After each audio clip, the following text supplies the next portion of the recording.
ஹே மீனாட்சி, அளவாய் எனும் மதுரை பட்டினத்தில் கோயிலுக்குள்ள சந்நிதிக்குள்ள கர்ப்ப கிரகத்தில் பீடத்து மேலே நீ நிற்கிறியே.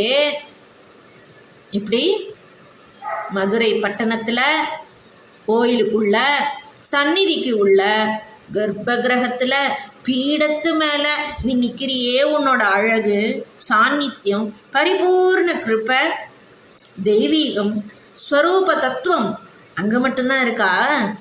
அங்கே மட்டும்தான் இருக்கியா? அங்கேயும் இருக்க. ஆனால் அங்கே மட்டும்தான் இருக்க அப்படின்னும் வேற எங்கேயுமே இல்லை அப்படின்னும் உன்னை என்னால் சொல்ல முடியலை. அப்போது உன்னோட ரியல் நிஜ ஸ்வரூபம் என்ன? அதை சந்திச்சு பார்த்து, உன்னை சந்திச்சுன்னு தான் சொல்கிறேன்.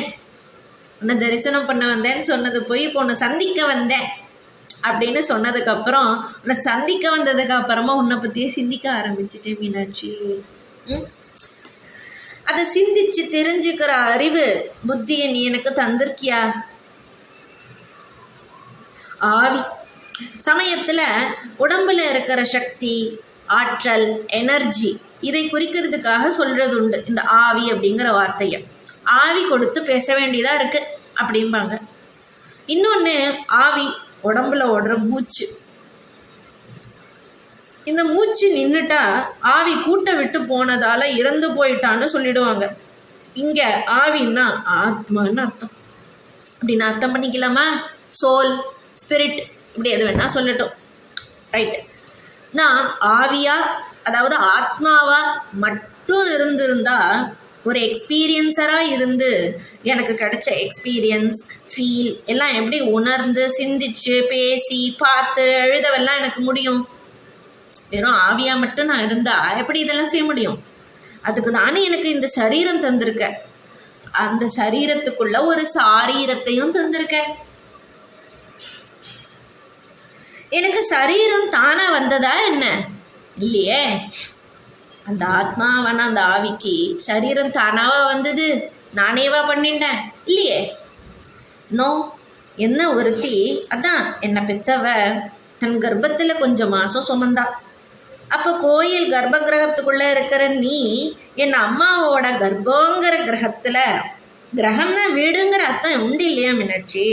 ஆமாம். இப்போ என் அம்மாவோட கர்ப்பங்கிற கிரகத்தில் இருந்த என்னோட ஆவிக்கு, ஆத்மாவுக்கு சரீரம் டிசைனிங் அண்ட் மேனுஃபேக்சரிங்கை நீ தான் பண்ணின மீனாட்சி. தென் என்னாச்சு? என்னை வெளி உலகத்துக்கு நீ தான் கொண்டு வந்த. நான் நல்லா முழுசாக பரிபூர்ணமாக வெளியில் வந்து இப்படி பேசிகிட்டு இருக்கேனே கதையை உங்ககிட்ட, அது நீ தானே பண்ணின. என்ன சுமந்தவளும் பாவம் தானே, அவன் மனுஷி தானே. எத்தனை காலம்தான் வயிற்றுல வெயிட்டை தாங்கிட்டே இருக்க முடியும்? இறக்கி வச்சுதான் இந்த பூமியில் தான். அதுக்கப்புறம் எவ்வளவோ வெயிட்டு ஏறிட்டேன். இதை பாரு, இன்னைக்கு இத்தினூண்டு குழந்தையா இன்னைக்கு நான் பிறந்து இன்னைக்கு எவ்வளோ பெரிய வெயிட்டாக மாறிட்டேன். நிறையா ஓடி குதிச்சு குத்தி தோண்டி இன்னும் என்னென்னவோ பூமி மேலே பண்ணுறேன். ஆனால் எத்தனை காலமாக அவள் இன்னும் என்னை சுமக்கிறாளே. யாரு? பூமி. என்னை தள்ளி விடலை, தூக்கி போடலை. அவள் அப்படி பண்ணினாதான் போட்டாதான் நான் தான் வேறு எங்கே போவேன்? அவகிட்டே தான் நான் இறந்து போன பின்னாடி உடம்புக்குள்ளே இருக்கும். ஆத்மா வேற உலகத்துக்கு போயிடும். ஆனால் இந்த சரீரம் உடம்பு திரும்பவும் பூமியே வாங்கி தாங்கி தனக்குள்ளே இழுத்துக்கிறான். என்னை என் அம்மா கர்ப்பத்தில் நான் உருவாக ஆரம்பித்த நாள் தொடங்கி கடைசி வரைக்கும் என்னை சுமக்கும் க்ஷண நேரம் தப்பாமல் தன் கடமையை கிருப்பையை செய்யும் பூமாதேவியும் நீதான் மீனாட்சி. சிந்திக்க, பேச, எழுத எனக்கு கிடைச்ச ஆவி, அதாவது எனர்ஜி. இப்போ சொல்கிற ஆவி எனர்ஜி. அதை வெளிப்படுத்த உபயோகமாக இருக்கும் தமிழ் மொழி, தமிழ் தாய், அவளுடைய வார்த்தைகள், வார்த்தைகளின் அர்த்தம், இது எல்லாமே மீனாட்சி.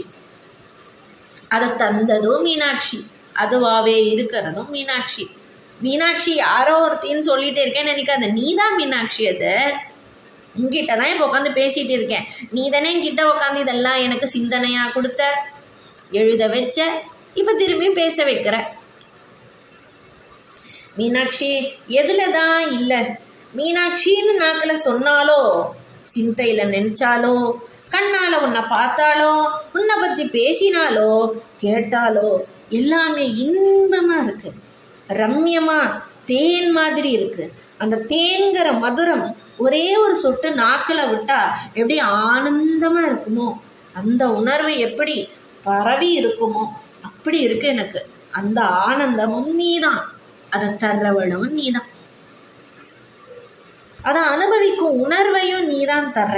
ஆனந்த ஸ்வரூபிணியான ஆனந்தி நீ மீனாட்சி.